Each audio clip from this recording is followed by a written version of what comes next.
bringing to you. Every time we turn live, man, you know it's the truth. Every after show, moving down, it's the time to move around. No Gimmicks podcast is going down. Every night, every time in the ring. This is the time for no gimmicks, no, we doing our thing. What's your state of mind, state of mind? Moving down a statement when we take the line. This is exactly wrestling the state design. When you see Stone Cold like me, with the stunner in the world, exactly, man, what we bring. Every night we move like Brock Lesnar, the F5, no gimmicks. We take you to your limit, what's the feeling? When we live in the air, you know we on, it's the time. Guarantee we move, you know how we respond. The state is mine, the state design when we feel it.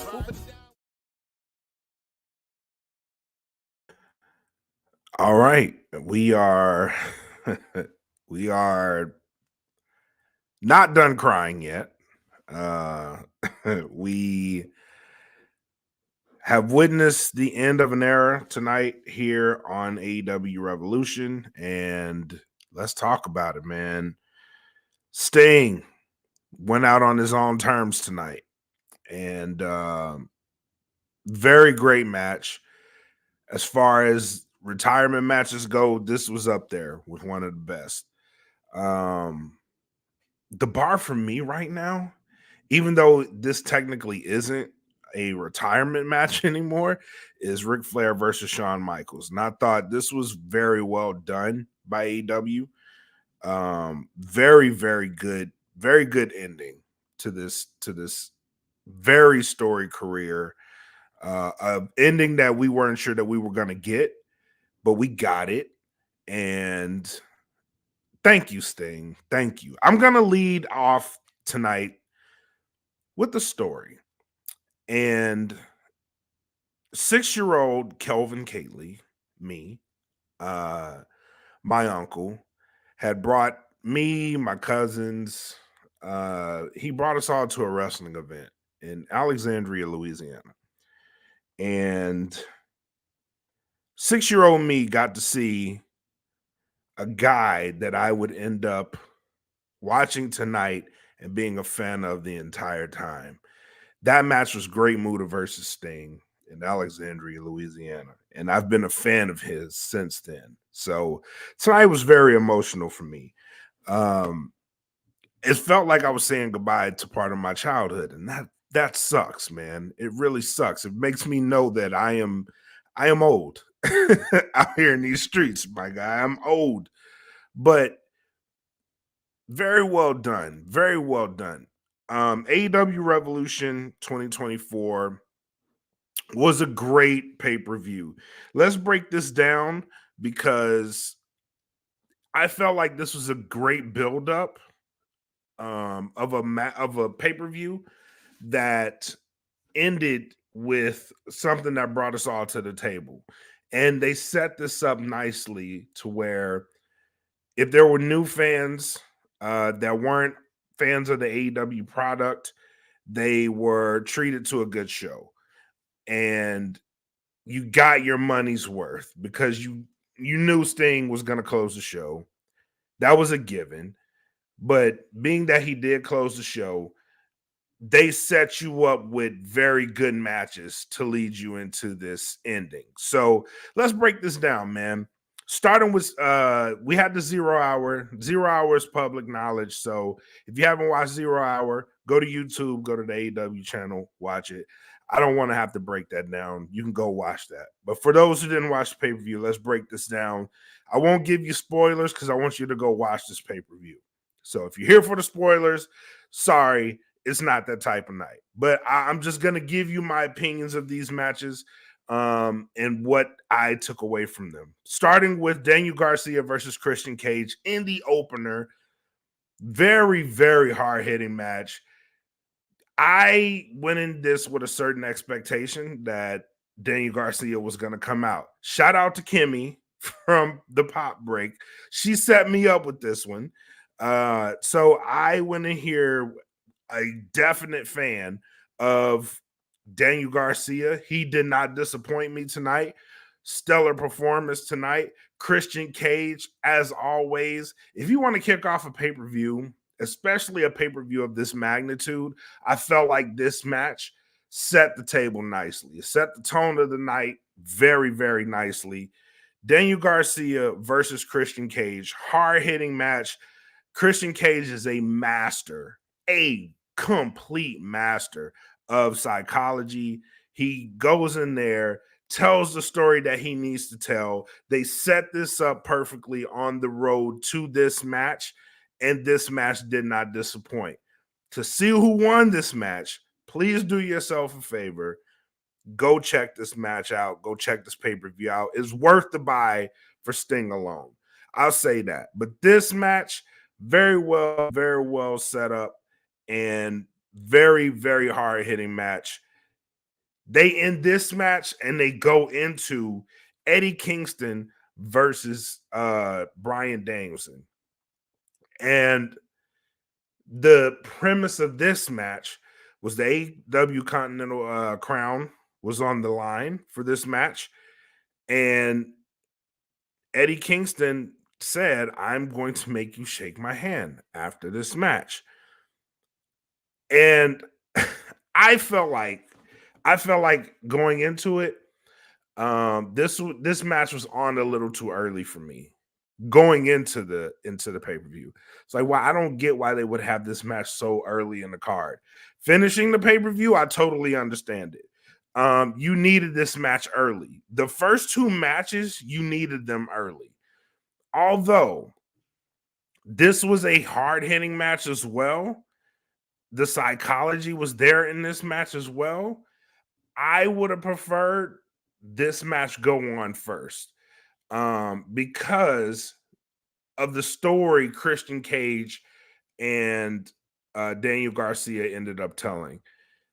I would have preferred this one. Not to say that this was a bad match. It wasn't by any means, but the story of Daniel Garcia and Christian Cage, I would have preferred that. It would have been a bit more of a build-up, although I could see why you had this match here, because you definitely needed it early. You definitely needed this crowd. And shout out to this crowd. Shout out to Greensboro, North Carolina, and the Greensboro Coliseum. Legendary venue. You already know the history behind it if you paid attention to the story going into this pay-per-view. This crowd, absolutely fire tonight. The whole night. Fire. Shout out to you guys. And for AEW, for their money, what I would say is run more venues like that, because this crowd gave you so much tonight. So much tonight.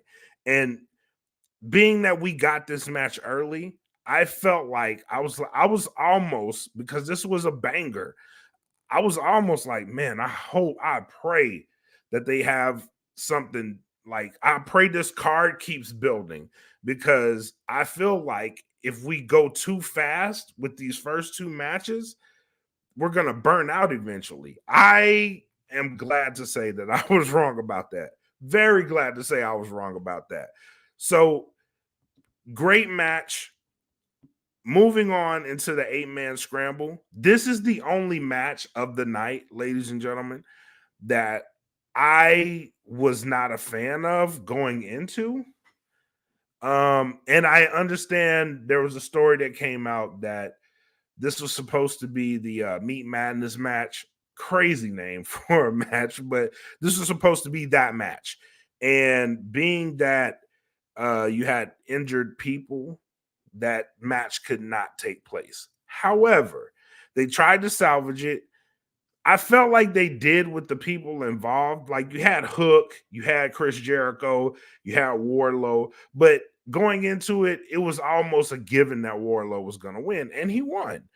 I'm not mad at that, because it gives Wardlow something, right? And going to the championship match, we'll go over that later.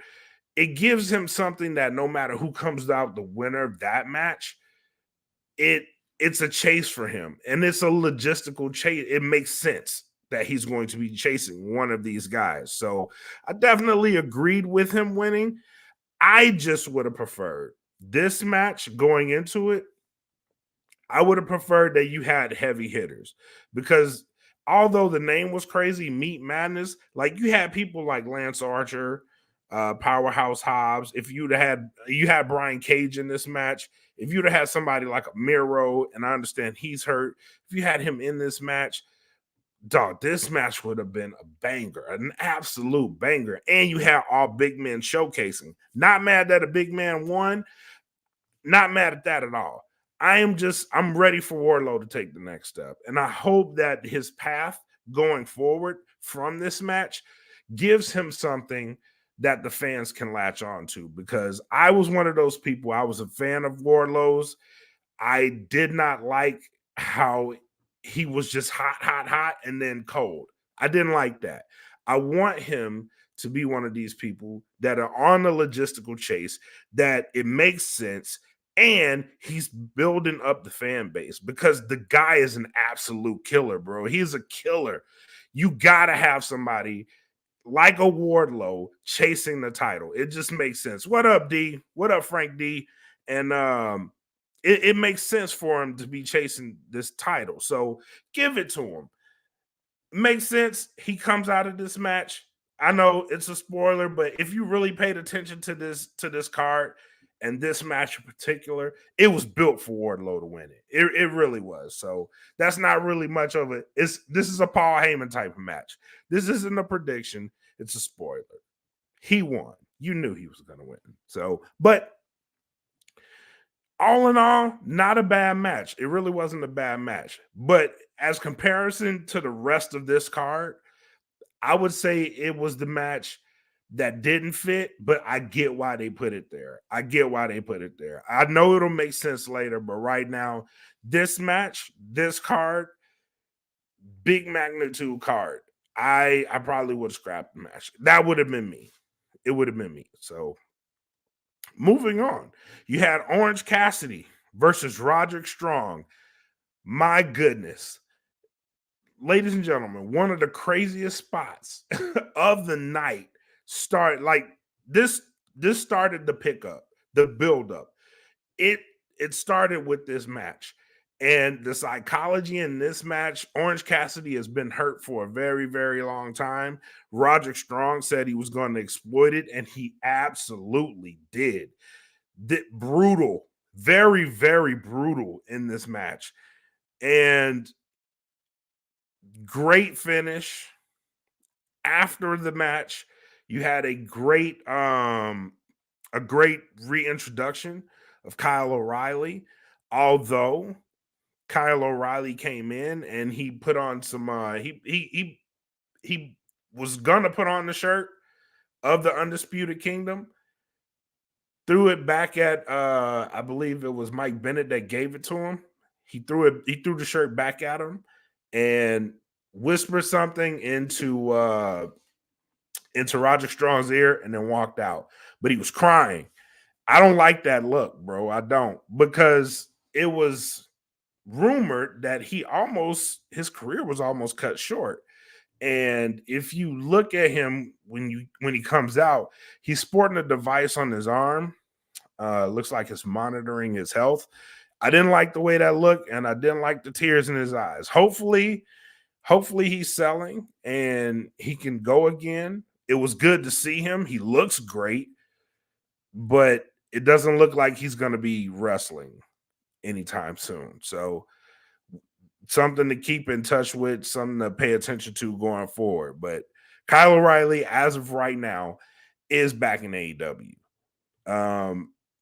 Again, great match.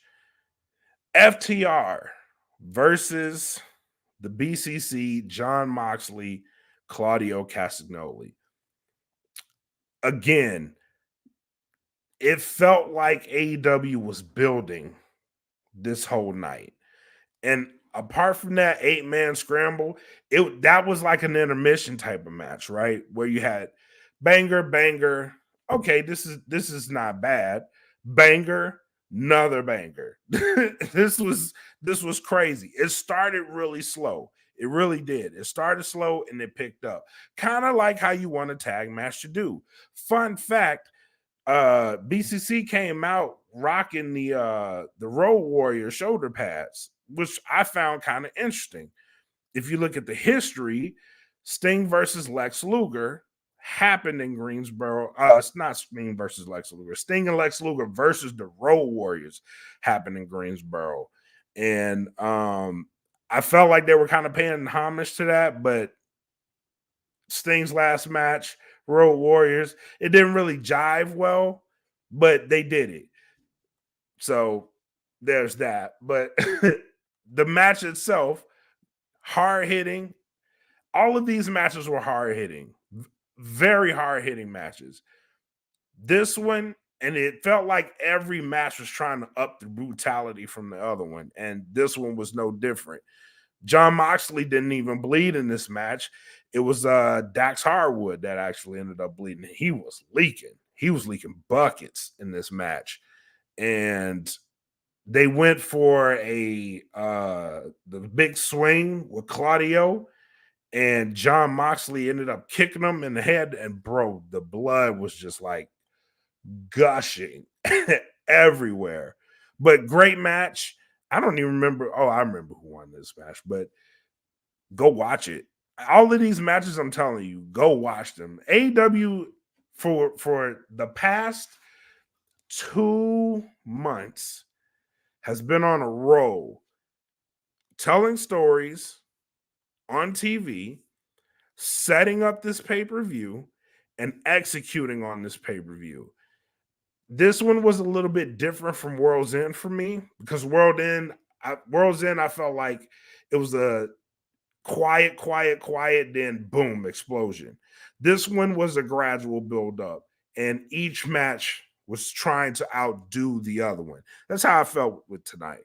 So moving on from that, we're going to Toni Storm, Deonna Purrazzo. I am glad to admit I am wrong on this match.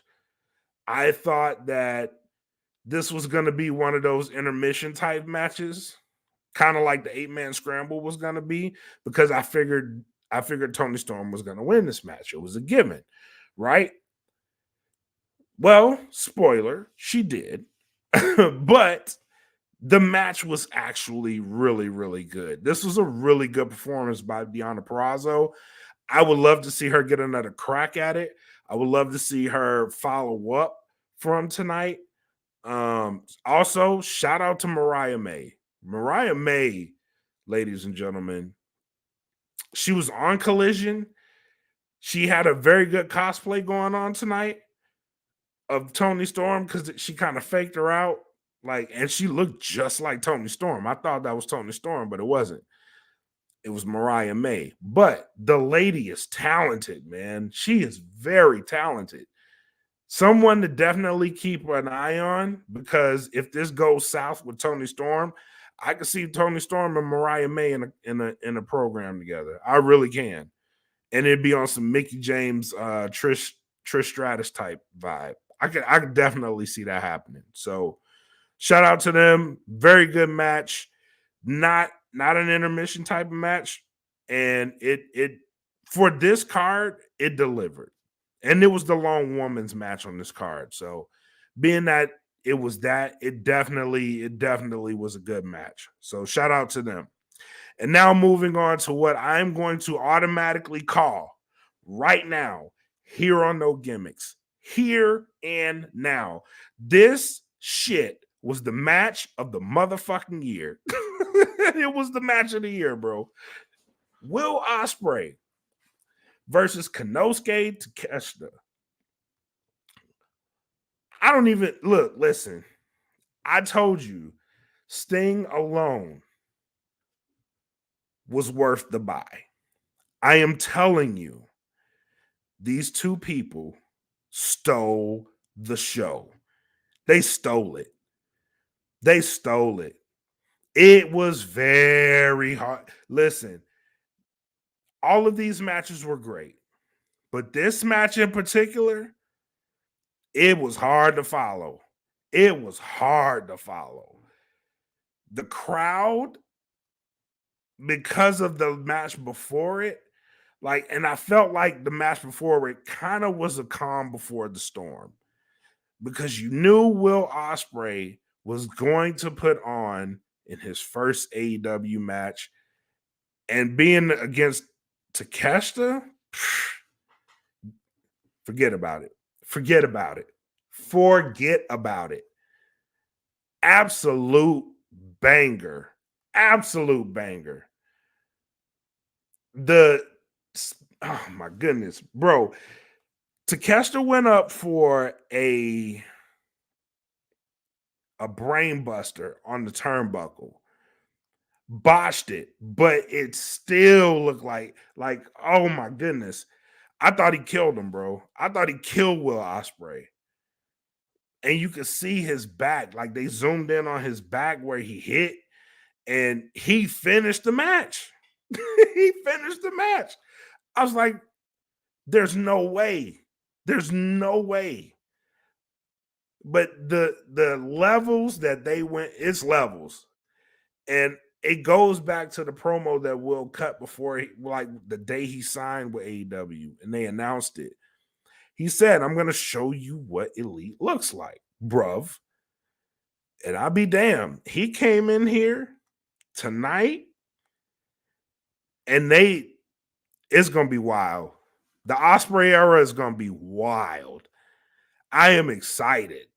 I am excited. And he's got Kyle Fletcher on Wednesday. And it feels like Don Callis is setting him up to turn on him. But yeah, Will Ospreay is that guy. He is that guy. And it's just a matter of time. Like, I know this is going to lead us to All In London, to where he is challenging for a title, or he has a title and he's defending that thing in London. Listen, the crowd tonight was on their feet the entirety of that match. And it was no going down. They kept going up. They lost their minds collectively. And I did too. Listen, you are going to be hard pressed to find a better match this year. I don't care what's going on. This match is the match of the year. Like, I feel like I'm that dude at the table with the cup of coffee at this point. Change my mind. Put on a better match. Because this one is going to be hard to beat. It's going to be hard to beat. Very hard to beat. And this is my initial reaction. I'm pretty sure once I go back and actually look at it again, because I was looking at it with things in mind tonight, I'm going to go back and watch the pay-per-view again because I have to write on it. But it was crazy. This match was crazy. Crazy. Worth the buy. Like, these things aren't cheap, ladies and gentlemen. These pay-per-views aren't cheap. So you want to make sure that you get your money's worth. I damn near wanted to buy this shit again tonight. That's how good that match was. And then you followed that with a triple threat for the AEW championship. That's what you follow it with. And remember, I said it's going to be very hard to follow this match. Well, shout out to Greensboro, man. Shout out to him. I gotta give y'all your props. I gotta give you your kudos. Because you guys actually followed it. And you made this match better. First of all, Hangman Adam Page needs to stay a villain. He needs to. Keep that man as a villain because it works for him. It does. It absolutely works for him. The things that he did in this match, great, gorgeous villain work. Gorgeous villain work. It was amazing. Keep this man as a heel, but I would be remiss if I didn't talk about Swerve Strickland. The man is championship material. I don't know what you guys are missing. The man is a champion. It's written all over him. Champion. Crown him. Please, ladies and gentlemen, crown that man. He can carry it. He can absolutely carry it. But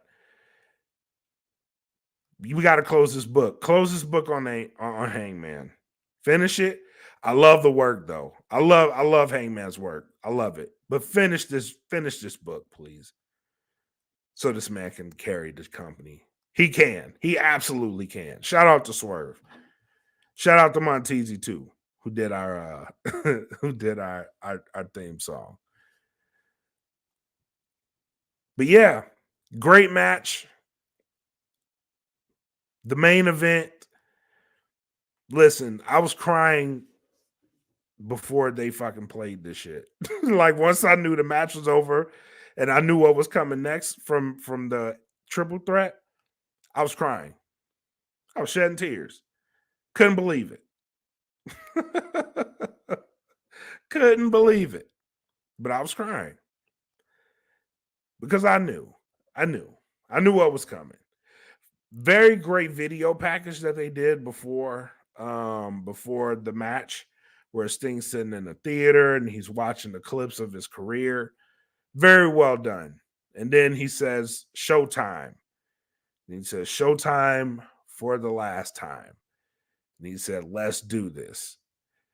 And Sting went out there and he left every last bit of it in the ring. Left it all in the ring. I have nothing negative to say about that match. Great heel work from the young. Listen, hate the Young Bucks all you want, and I know where the hate is coming from. It's you jabrones that love CM Punk, and y'all just want to crap on it. But if you actually give it a chance, they are doing phenomenal work. Phenomenal heel work. Tonight was great. So you had Ric Flair out there. Rick played a good part. He played his part. Ricky the Dragon Steamboat was out there. You had some people ringside watching the match. They tried to keep this as focused on the match as they could, and they did a good job of it too. They really did a good job of it. All in all, Sting went out there. He put his best foot forward. Darby Allin damn near died in this match. I am pretty sure that he's going to need staples because of the spot he did. Shout out to CM Punk, because I know if he watched it, he'd have been like, see, I knew it. I knew it. But shout out to Darby Allin, man. Him and Sting both put it all on the line. And I think Darby did what he did so Sting could have the spotlight to himself for a while.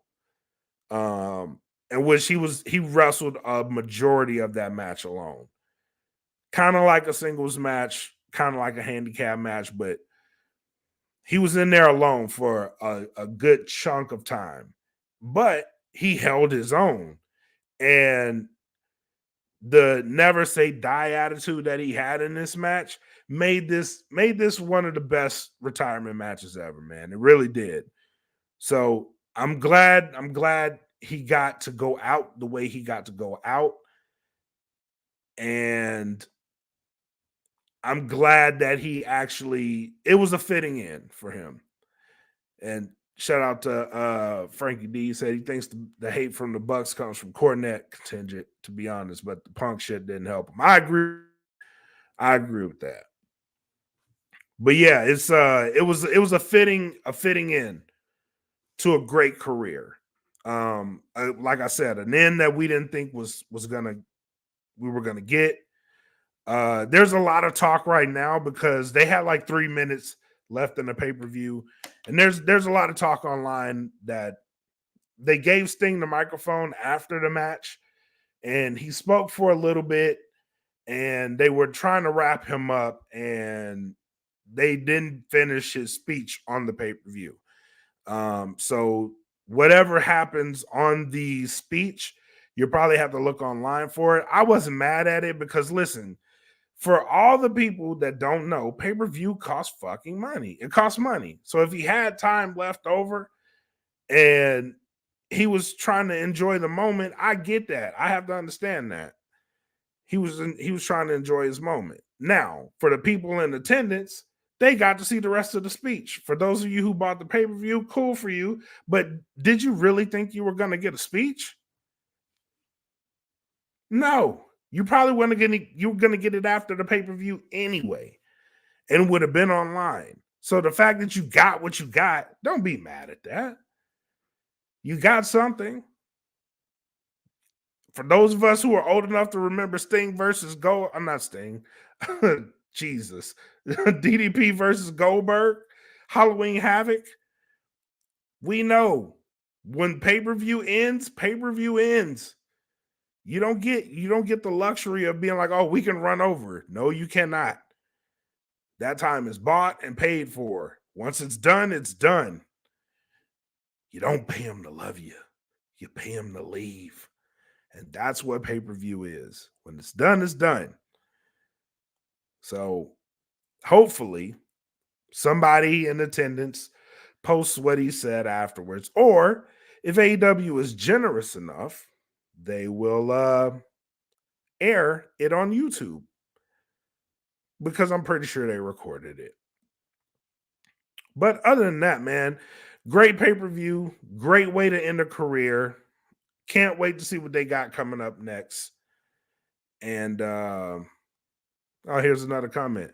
One of the big criticisms was the fact that AEW couldn't use the WCW footage, obviously owned by WWE. Yeah, exactly, man. I don't know why people were complaining about that.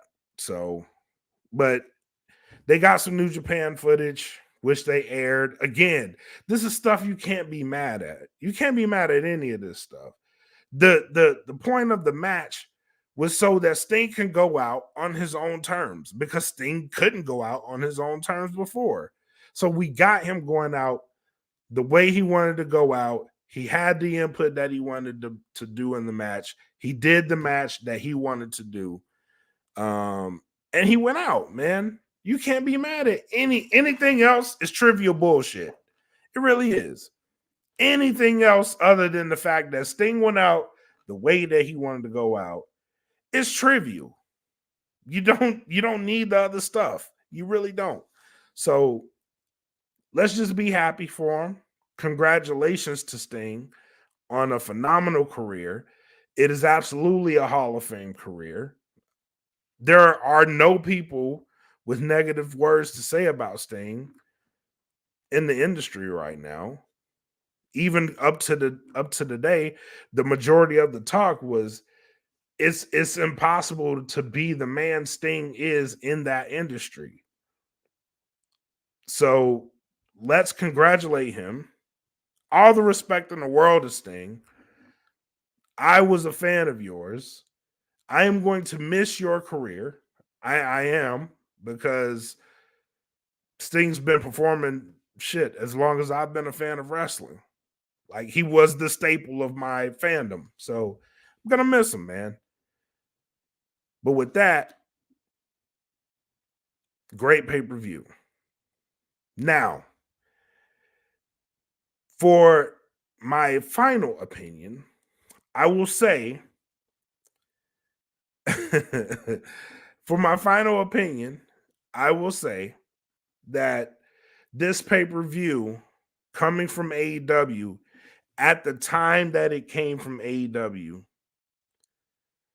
bodes very well for them, because WWE is reaching a new level. They are. So to have this pay-per-view be getting the attention that it got was very good for AEW. Very, very good for them. And they executed very well. Going forward, I would love to see more of this type of stuff from AEW, where you're setting up your stories, you're executing your stories, right?